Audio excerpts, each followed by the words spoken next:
Welcome to Same Script, Different Cast. You're with me, SeenIt, and today I'm joined with Super Kay.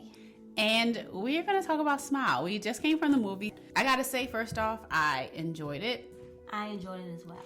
It was, I don't know what I was expecting going in. So let me ask you this, Super Kay. Do you feel like this movie was same script, different cast? Meaning, have you seen anything similar like this before? No. Well, there was a movie about like passing on a curse, but I don't think it was to the extent of this. Yeah, because passing on curses, I'm thinking of The Ring, where you had to watch the video, and in order to pass on the curse, you had to get somebody to watch the video, and so then the curse would be passed on to them. Yeah, it lives on to them. But I've never seen it where it's experienced through a trauma. Yeah. And someone has to witness it. That was different. Yeah, that was different. So, spoiler alert, we're going to get into some of aspects of the movie. So, if you haven't seen it, please go to the movie, see it, or depending on when you're listening to this, stream it. And we're going to get into some of the spoilers. So, Super K, when did you scream in the movie? Which parts? Do you remember doing that? Man. Okay. When the girl, just jumped out. I think it was her mom. She kept having flashbacks of her mom, and her mom would just say "roar." She would come beside her and just say "roar" in her ear, and it's like you were not expecting it. And so that was when the antagonist in the movie, her name was Rose, and so this is after first of all, she's a psychiatrist.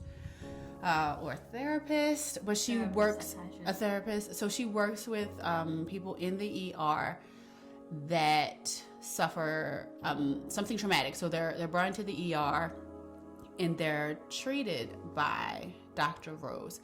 And so she gets this patient who just witnessed her professor kill himself with a sledgehammer or a hammer. And it's just like, how can someone commit suicide that way? Because the typical way is like you slit your wrist, you drown yourself, something quick, but this is more traumatic, so to speak. And so when Dr. Rose has the patient is just explaining that she's not crazy, that she's seeing these, I don't know, at that time she called them evil beings, evil presence, an evil presence smiling at her. That could either be someone that she knows or just a stranger or someone from her past that she experienced trauma with, so it will come back in these different forms. And the woman who plays Rose is Sosie Bacon. She's a really good actor. Yeah, she is. I don't know if I've seen her in anything before.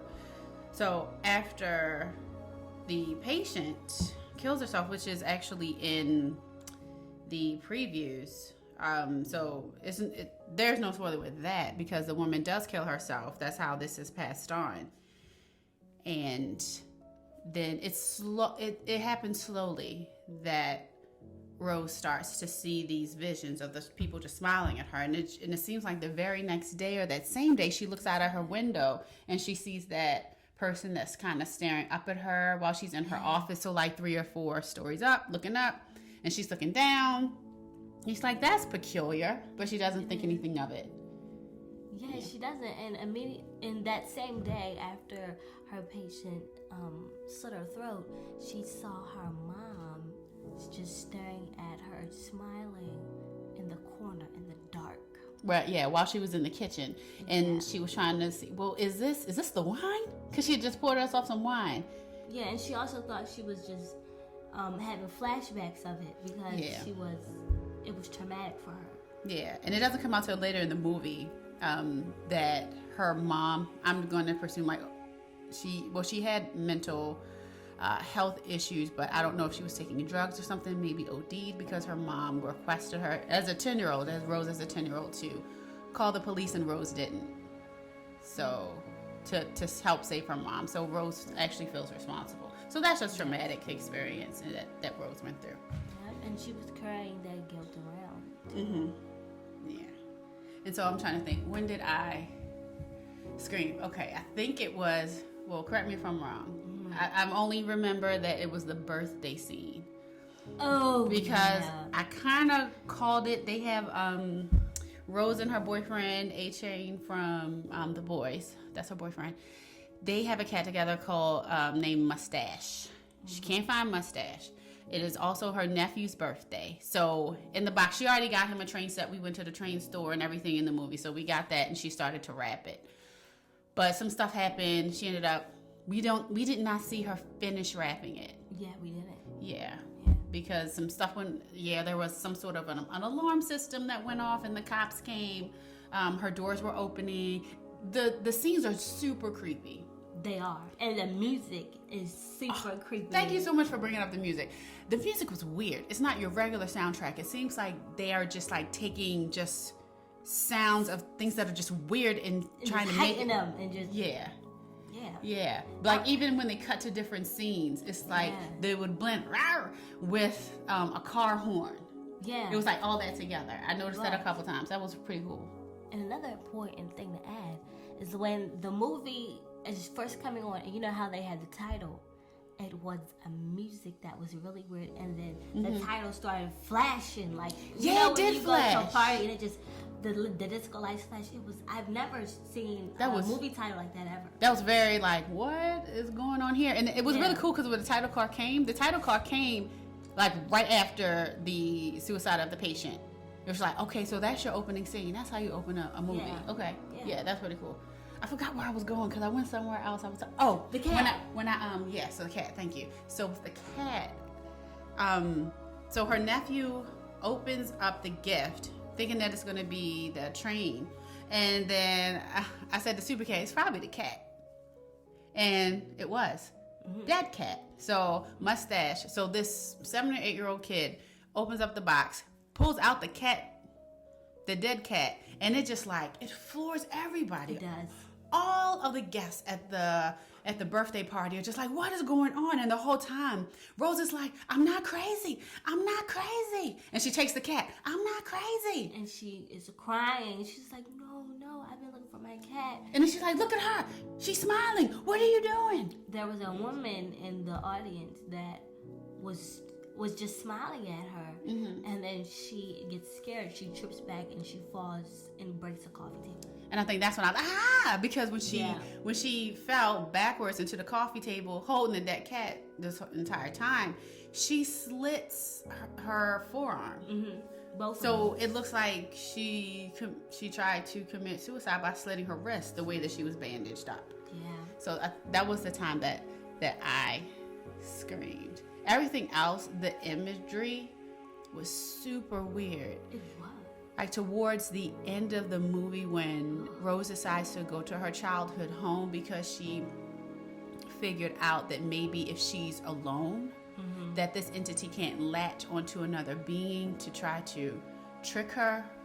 And it is so creepy because it takes on the form of her mom at first. It does. And has on like underwear and like a tank top. It just looks really dirty. Yeah, and then the next thing you know, this being is huge. I don't know what type of... Right, like it grew. Yeah, and I don't know what type of... I don't know who did their special effects, but these were awesome. It looked like this thing just grew. It was very flawless. And like would chase her. It reminded me of the big lady, but CGI was so much better in It Chapter 2. The tall thing that was chasing. That. But it looks so much better. Like that looks CGI. This did not. I really thought it was just a really tall ass person. This one did look better, and then the face of it was... I didn't scream at the face, but it was just really disturbing. Like, it was disturbing because it wasn't the mom, but even when the mom was a little distorted. And then when she went back to it, like the second time she was at the house, I feel like it was a different face. It changed. Yeah.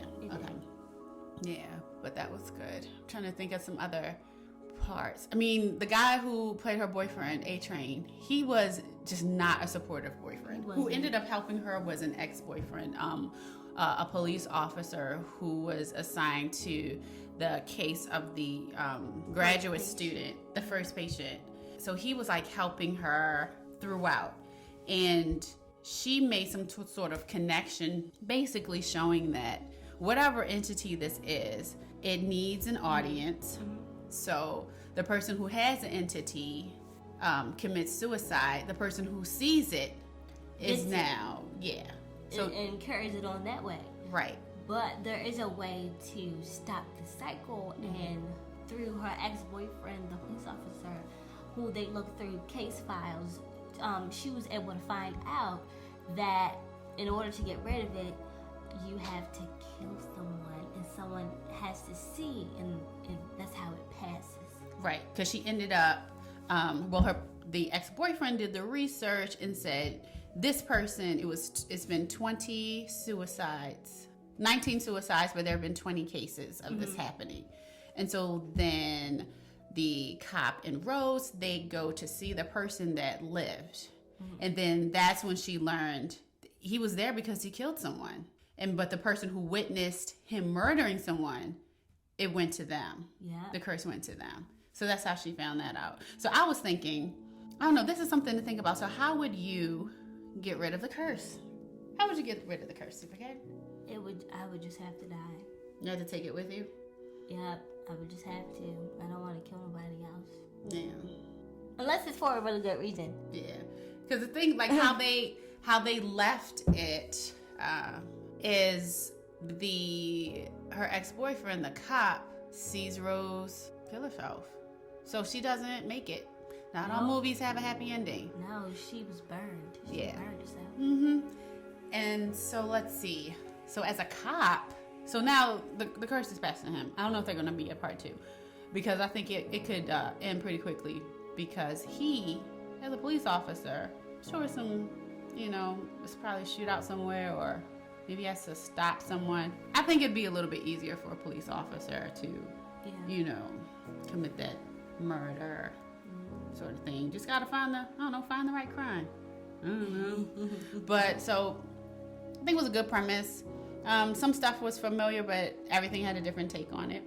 Yeah. So good movie. I do think if Rose was alone, maybe she could have lived. She tried that and it tricked her. It tricked her, but then the ex-boyfriend showed up. So this is the thing. So Rose was like, okay, well then it's all about the spectacle and having an audience. So she's like, let me go to this remote cabin. So she goes to the cabin. It tricks her, making her think that she defeated the evil entity. She gets in her car, drives to the ex-boyfriend's house, apologizes, the whole 9. Can I just stay here? She feels relief until the boyfriend gives her the smile. So, yeah. Then she wakes up out of that. And she's running out the house. She's like, yeah, so she runs. She runs to get out of the boyfriend's apartment, and she's back at the cabin. Yeah, she was there the whole time. So, yeah, so even with her being by herself, she got tricked. Yeah, Yeah.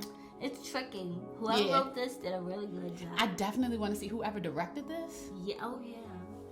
All that camera movement of it being upside down and all this stuff, it was good. It was really good.